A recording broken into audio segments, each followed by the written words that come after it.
So students, welcome back. So this video is all about the right and duties of the auditor. So what is the rights of an auditor? What is the powers and duties and responsibility that the auditor has to maintain? And what are the, first we'll be talking about the rights of an auditor. So coming here to the rights of an auditor, the first right is right to access the books of accounts and OCHS. The auditor has a complete rights of accessing to the books of account all the times in the book of the organization. He can access for the books. He can ask for the OCHS and he has every rights for accessing the books of account. So next is right to obtain information and explanation. So the auditor has a right for accessing to every information. He can ask for every information required. If an ask for explanation for anything he might not think, and he may also necessary for performance of his, so whatever the thing which is necessary for the performance of his audit or his duty, the auditor can ask for the information and explanation. So next is right to comment on the inadequacy of an accounting system.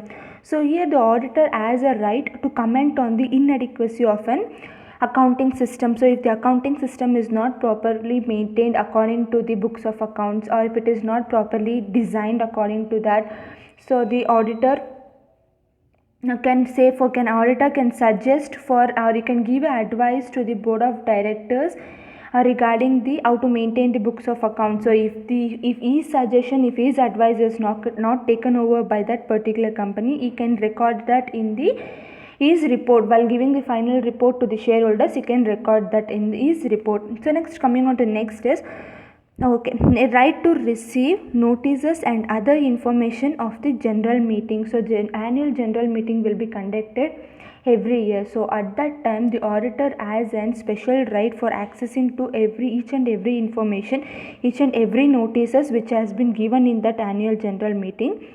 And also, like any other person, he can access for that access for the information of general meeting. Next is right to have the legal, technical and expertise advice.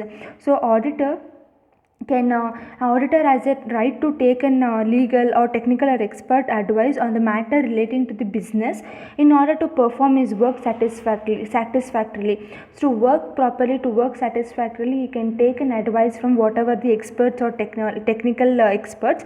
But while reporting, he must give his own advice. He must give his own opinion and not the advice of the expert. He can only take the expert's advice regarding that. While making a report, he should make the report of his own.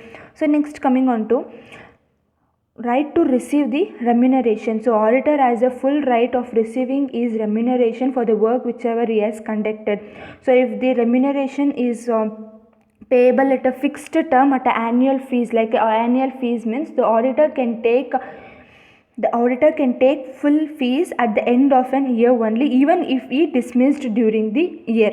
So next, coming on to sign the audit report. The auditor has a full right for signing his audit reports. So any reports which has been prepared by the company will not be accepted by the shareholders until and unless this auditor has signed in that.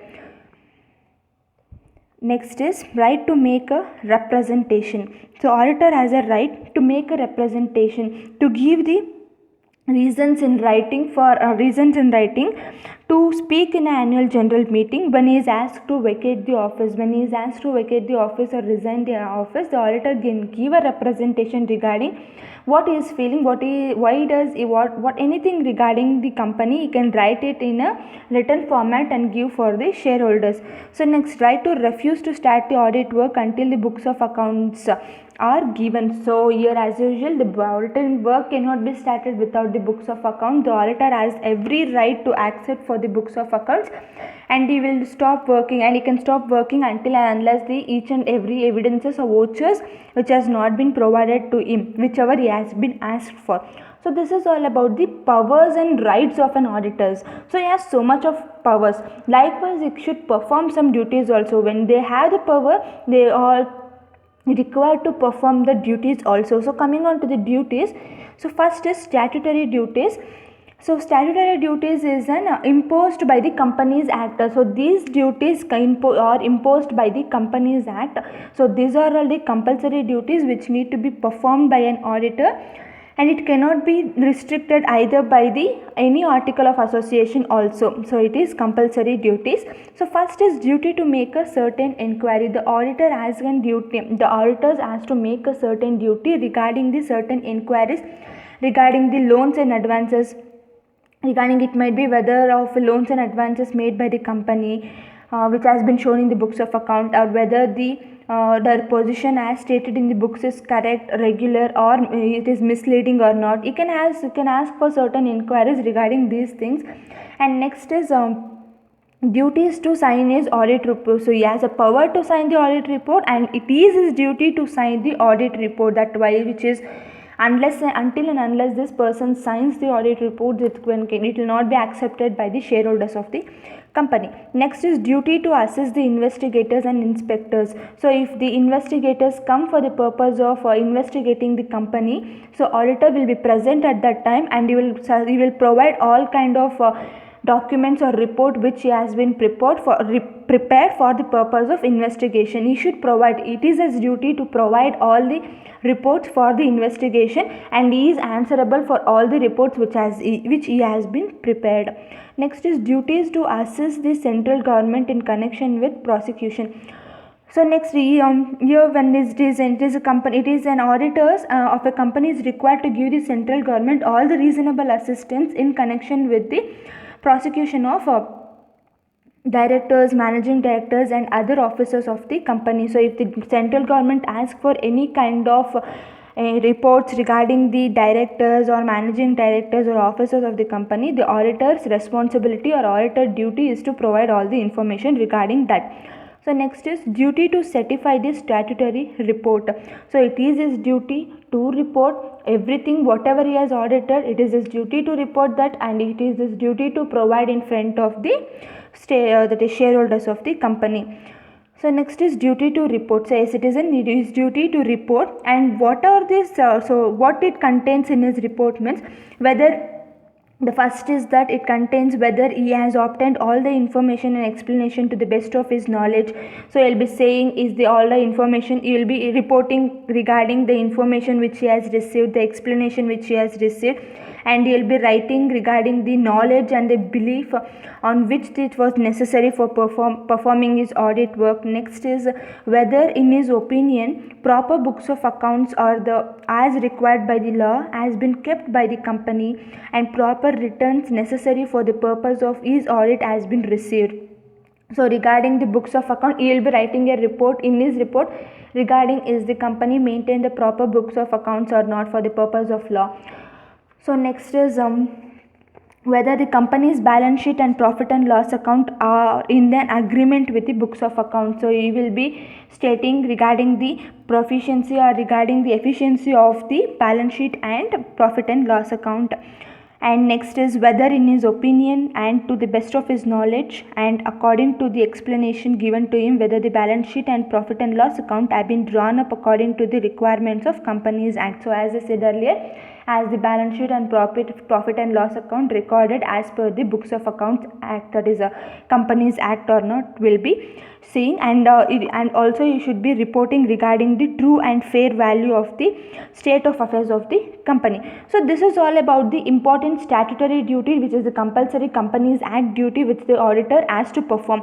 So next, coming on to duties arising out of common law or it is in contractual law. So as auditor is appointed by an agreement by his client, so he is appointed by a client, and so he has to perform some of the duties for the companies also. Other than the statutory duties, he also supposed to do some duties for the companies also.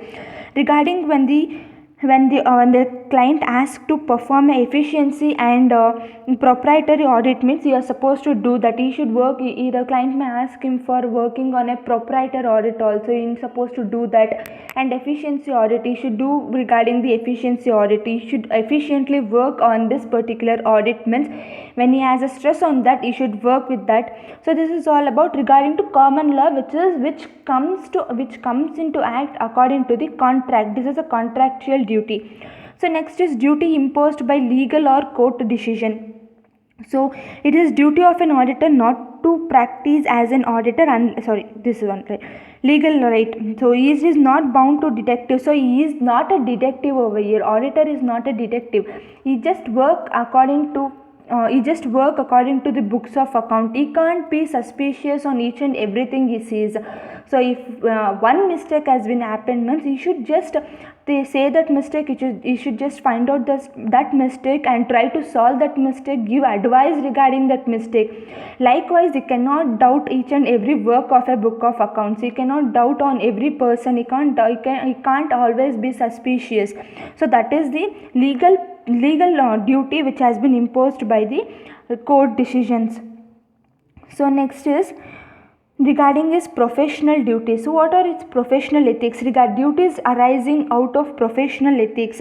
So it is a duty of an auditor not to practice as an auditor unless he is a member of an institute of chartered accountants. So yes, it is obvious, unless and until he is a member of an chartered accountant, member of an institute of chartered accountant, he cannot act as an auditor of a particular company. Next is, an auditor should comply with the rules and regulation formulated by the Institute of Chartered Accountant of India. Any rules and regulation which has been formulated by the Chartered Accountants of India, you should follow that rules and regulations.